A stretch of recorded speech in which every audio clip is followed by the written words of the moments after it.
Yes, pauwi na po tayo. After umuwi tayo ito, magluluto tayo ng ating spaghetti Italiana. Ito po ang office namin, Barangay Bagong Alabang, Masigla, Maulat, at may pagmamalaking Bagong Alabang. Go, go, go, Power Ranger! Thank you so much sa inyong panonood sa aking YouTube channel. Tara, magluto tayo ng spaghetti alla Italiana. Yes, good morning again for today's my video. Magluluto po tayo ng ating, ito po gamit ko ngayon ay Argentina giling, baka naman and then ito yung ating gagamitin spaghetti Italiana. Ang ganda diba? Parang dito botay.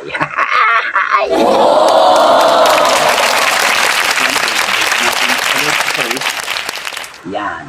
Thank you so much binabati ko lahat ng aking mga subscriber. Like and share, then forget and don't then ibig sabihin ko, wag kayo mag-skip ng ads. Pag-abay natin commercial, thank you. Yan po, mag-umpisa na po tayo magpakulo sa mainit na tubig para dito sa ating spaghetti Italiana. Okay, mga Mars, mga bro, ito na po ating mga sangkap. Yan po, meron tayong tinatawag na spaghetti sauce with cheese. Ito po yung gamit natin na spaghetti alla Italiana. Kung tawagin na spaghetti botay. Tsaka itong ating giniling. Bumili ako ng giniling na sa lata. Timbang ko sibuyas, hotdog, even cheese, sugar, asukal, mantika, etc. etc. Ayan po ating mga sangkap may gatis pa tayo dyan.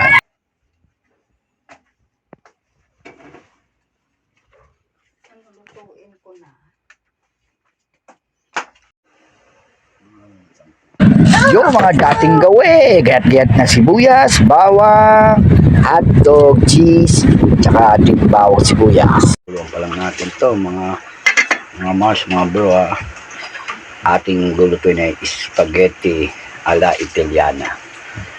Makikita nyo ibang klase yung pagka-spaghetti natin, mga Mars, mga bro. Hintayin natin kumulo.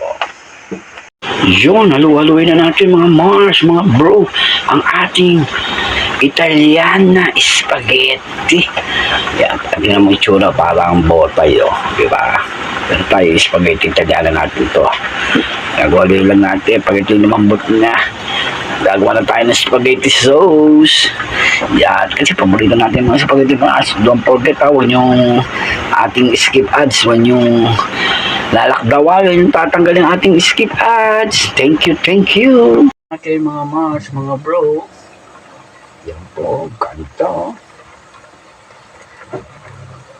Inuwali lang natin para hindi dumikit sa ating kawali. Yun mga Mars, mga bro, halu-haluin na natin. Malapit na itong lumambot. Ang pagpapakulo nito ay simple-simple lang. Lagyan natin ng tubig na mantika, then budburan natin ng konting asin, at saka natin ibaksak yung ating pasta. Yan, ibang klase ng ating pasta ngayon. Dahil tayo is pasta Italiana. Spaghetti Italiana. Huwag kayo mag-skip. Paulit-ulit. Huwag daw mag-skip ng ads. Habang hinahalo ito, ating spaghetti mga Mars ay ating hinahalo para magsama-sama yung mga sauce. Ang gagawin po natin dito ay kakainin na natin. Don't forget, subscribe and like and share Reynolds Di Mesa in YouTube channel. Yun, luto na ang ating spaghetti alla Italiana. Simple-simple lang po ang pagluluto nito. Yan po, lagyan na natin yung mga ibang ingredients natin dyan. Mga Mars, mga bro, kung hindi ka pa nakapag-subscribe, subscribe na. Reynolds Di Mesa in YouTube channel.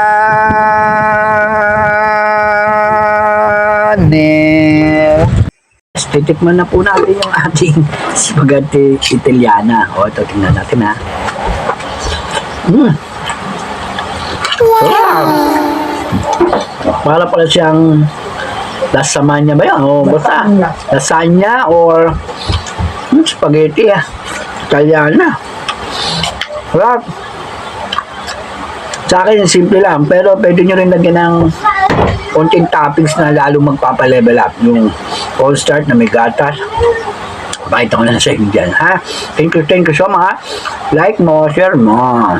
Reynolds Di Mesa and YouTube channel.